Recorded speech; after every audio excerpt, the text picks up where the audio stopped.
Quran yang ketika Anda baca dengan sungguh-sungguh itu pasti dibelokkan oleh setan. Makanya satu-satunya bacaan di muka bumi yang baru baca itu Anda bisa cepat ngantuk, itu cuma Al-Quran. Silakan kalau nggak percaya.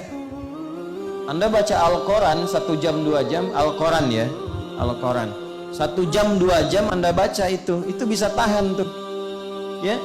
Tapi baca Al-Quran 10 menit itu bisa begini-begini tuh, dan bisa cepat selesai karena memang ada setannya. Dan bacaan yang ketika dibaca menjadi ibadah itu hanya Al-Quran, hanya Al-Quran. Karena itu disebut naba, karena semua yang terkandung di Al-Quran itu agung. Nah, biasanya begini yang ingin saya katakan, maaf ya, ini kita bicara adab dulu untuk menyempurnakan yang sebelumnya. Maaf sekali, kalau Anda ingin bertemu dengan sosok yang istimewa, yang agung, itu penampilan itu dijaga nggak? Ya, diperbaiki nggak? Pakai baju yang biasa atau yang istimewa? Kalau ibu nih bu, punya koleksi yang istimewa, disimpannya di tempat biasa, tempat istimewa. Ibu punya emas misalnya 10 kilo, kan? Ya, Mas Anton. Ibu simpan di tempat biasa atau yang istimewa? Hah? Ditutup atau dibuka? Ditutup, baik ya. Disayang-sayang atau dibuang? Tuh, kan? Dan Al-Quran itu disebut naba. Emas gak pernah disebut naba. Manusia seagung-agungnya, kan? Jika dia tidak mendapatkan tugas khusus dari Nabi, dari Allah, tidak mendapatkan tugas khusus dari Allah menjadi Nabi, tetap statusnya insan, manusia. Tapi kenapa kita menghadapi sosok manusia yang biasa, namun kemudian mendapat kedudukan dan terhormat, penampilan itu begitu indah? Kenapa ketika dititipkan barang-barang yang terasa istimewa, padahal dunia yang ketika wafat pun Anda tinggalkan, begitu Anda jaga dan ditempatkan di tempat yang sangat mulia? Al-Quran itu, bukankah itu akan memberikan dampak kepada kita sampai meninggalkan dunia?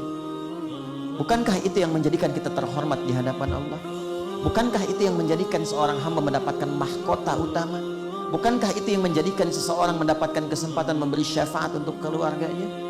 Jadi kalau barang dunia saja begitu diistimewakan, kenapa Al-Quran yang mulia dan agung tidak kita istimewakan?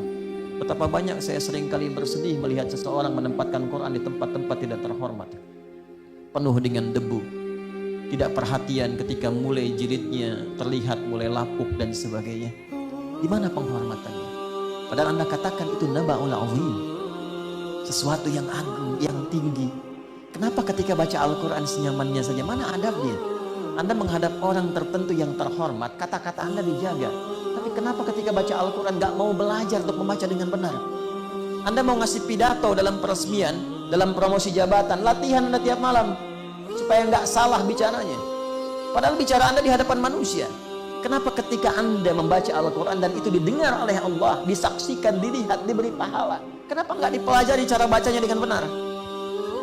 Dan ketika dibaca dengan benar pun ke hati kan ada dampaknya, ke jiwa ada ketenangannya. Untuk yang betul-betul membuat jiwa Anda tenang, kenapa tidak serius? Tapi untuk sesuatu yang urusan dunia yang belum tentu memberikan solusi, kenapa begitu diburu? Memang tidak salah, berlatih itu tidak salah, bagus, benar. Tapi menghormati apa yang bermanfaat untuk kita itu lebih mulia. Maka ketika Anda menyebutkan surah An-Naba, bukan sekedar namanya, tapi ada pesan di balik itu. Agungkan Quran sebagaimana Allah telah mengagungkannya. Beradab ketika membaca Al-Quran sebagaimana Nabi pernah menyontohkannya. Kok bisa ada pegang mushaf sambil telonjoran, kadang ditaruh di atas kakinya, ya, kadang bertelekan, kadang santai, kadang bawanya nggak pakai adabnya, ada yang bawa cuma begini saja, tidak.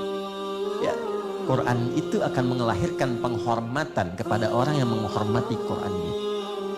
Dulu saya masih lihat anak-anak itu bawa mushaf tuh begini gitu, ya, simpan tempat terhormat. Sekarang Masya Allah. Dan mohon maaf ya kepada teman-teman yang di percetakan mushaf itu, ya, kalau bikin cetakan mushaf jangan yang aneh-aneh.